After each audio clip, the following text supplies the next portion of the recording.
Throughout military history, certain titles resonate with a unique blend of power, respect, and almost mythical significance. Few carry the weight and mystique of Field Marshal.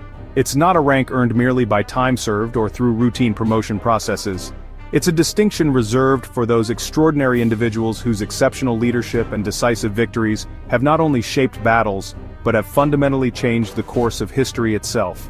To be named a Field Marshal is to join a legendary, almost exclusive few, forever remembered and studied for their unparalleled strategic brilliance, profound tactical acumen, and lasting national impact. This rank is bestowed only in times of great national conflict, during periods of existential threat, or for extraordinary service that transcends the ordinary. Its inherent rarity is a significant part of its allure and prestige. In many countries, it's a lifelong title, a permanent honorific, making the Field Marshal a permanent symbol, an enduring embodiment of military excellence, unwavering dedication, and profound national pride.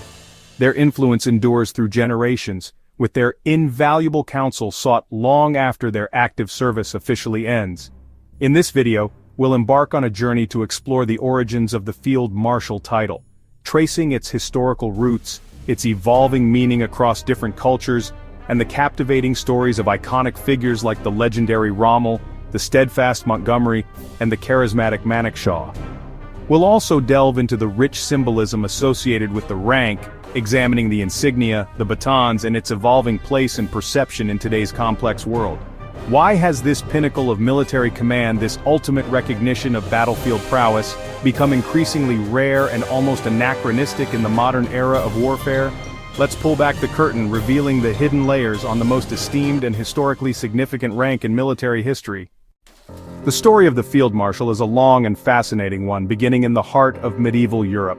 It's a tale of evolution, necessity, and the ever-changing landscape of warfare. Back then, the original marshal had a very specific but crucial job: managing the king's horses. These magnificent animals were not just symbols of wealth and power but essential components of any army. This was a vital role, especially when cavalry ruled the battlefield, dictating the pace and outcome of many conflicts. The marshal ensured the horses were well-fed, well-trained, and ready for battle. But as armies grew in size and complexity, the marshal's responsibilities expanded far beyond just equine management. They took on the crucial tasks of enforcing discipline amongst the ranks, ensuring order and obedience, and executing the monarch's orders with precision and unwavering loyalty. Over the course of centuries, this role continued to evolve, gradually transforming into a senior command position within the military hierarchy. The addition of field to the title was a critical distinction, designed to clearly identify the top military leader in the field. This prevented any confusion with other marshals who held positions within the royal court, ensuring a clear line of command in matters of war. The rise of professional standing armies across Europe created a pressing need for new and more sophisticated command structures. In this environment, the Field Marshal emerged as the trusted deputy to the supreme commander, often the monarch themselves. They were responsible for overseeing vast and complex military campaigns, coordinating troop movements, and ensuring the overall success of military operations.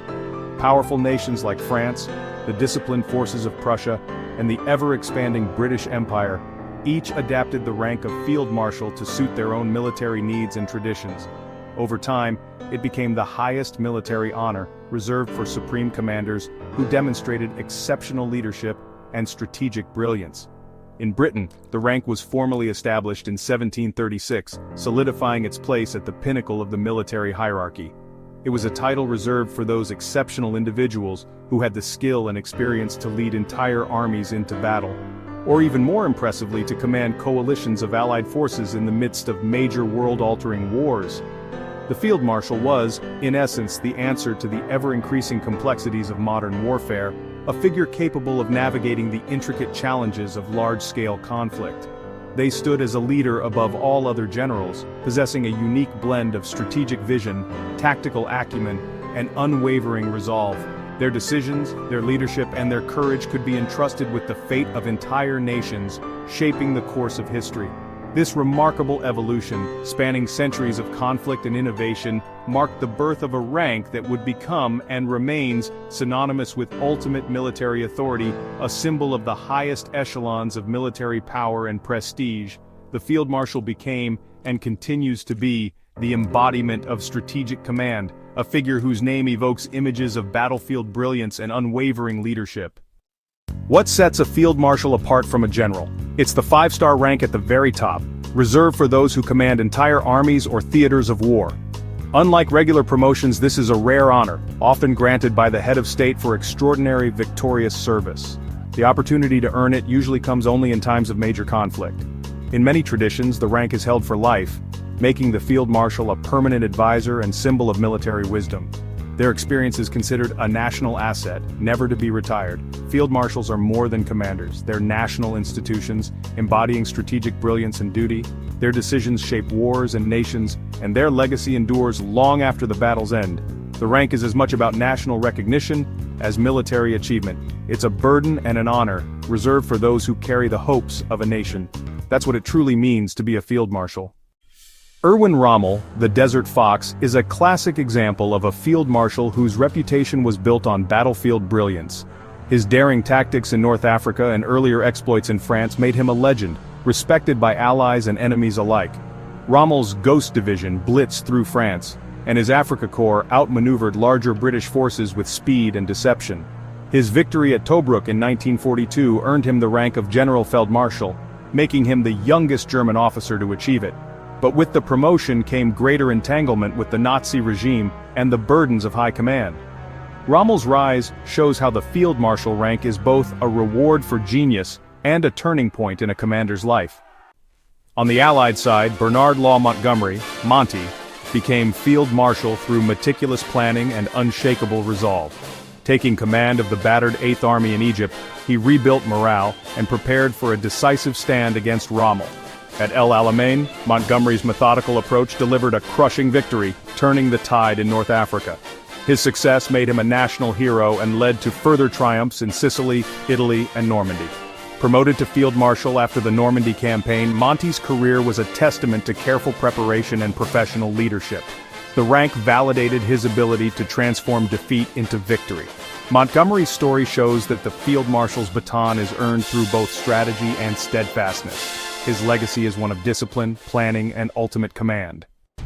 In India, Sam Manekshaw, Sam Bahadur, became a national icon and the country's first Field Marshal after leading India to victory in the 1971 war. Known for his courage and candor, Manekshaw stood firm against political pressure, insisting on proper preparation before launching the campaign in East Pakistan. His strategic patience paid off. The Indian Army's swift, decisive assault led to the creation of Bangladesh in just 13 days. Over 93,000 enemy soldiers surrendered, a record in modern history. Manekshaw's leadership, integrity, and refusal to compromise made him beloved by his troops and respected by leaders. His promotion to Field Marshal in 1973 was a tribute to his transformative impact on India's military. Manekshaw's story is a reminder that the rank is reserved for those who deliver historic victories. He remains a symbol of fearless leadership and national pride. The Field Marshal's rank comes with powerful symbols, most notably the baton. This ornate staff, presented by the head of state, is a centuries-old emblem of supreme command. Each baton is unique, decorated with national symbols and often inscribed with the Field Marshal's name. The uniform also features distinctive insignia, 5 stars, crossed batons, and crowns or national emblems, instantly marking the wearer's authority. These symbols serve both practical and ceremonial purposes, ensuring there's no doubt about who commands. In parades or on the battlefield, the Field Marshal's regalia is a visual statement of power and tradition. The baton and insignia are more than decorations, they're the language of military hierarchy. They represent a lifetime of service at the highest level. To hold them is to embody the nation's trust in history. Becoming a Field Marshal transforms a commander into a national figure, forever linked to their country's history. The rank brings lifelong responsibility. Field Marshals remain advisors and symbols of military tradition long after active service. Public scrutiny and fame follow their words, and actions are watched, debated, and remembered. For some, like Montgomery, it meant celebrity status. For others, like Rommel, it brought uncomfortable political attention. The rank can be isolating. Field Marshals have no peers, only subordinates, and must uphold the Army's ethos. Many use their status to advocate for soldiers or shape military policy, as Manekshaw did in India. They become custodians of legacy, aware that their every decision will be studied for generations. The promotion marks not just the end of a career, but the beginning of legend. To be a field marshal is to become part of the nation's story. Today, the rank of Field Marshal exists almost as a mythical figure from a bygone era. It represents the pinnacle of military achievement, a title steeped in history and tradition. It is rarely awarded in our modern era of smaller, more agile and high-tech conflicts. The nature of warfare has changed dramatically, making the need for such a high rank less frequent.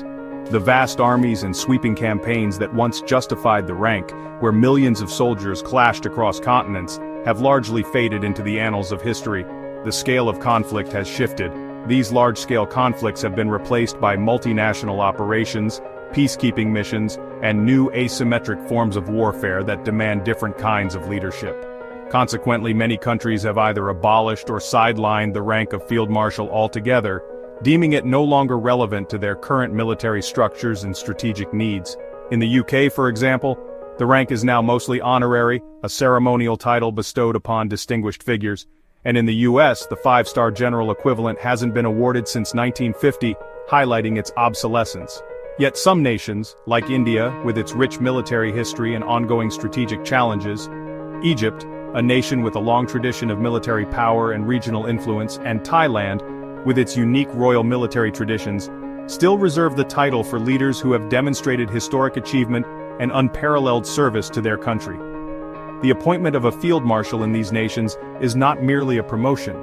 It's a significant national event, a moment of pride that celebrates military heritage and recognizes extraordinary service to the nation. Despite its rarity, the field marshal remains a benchmark of excellence in military leadership, a subject of study and admiration in military academies worldwide.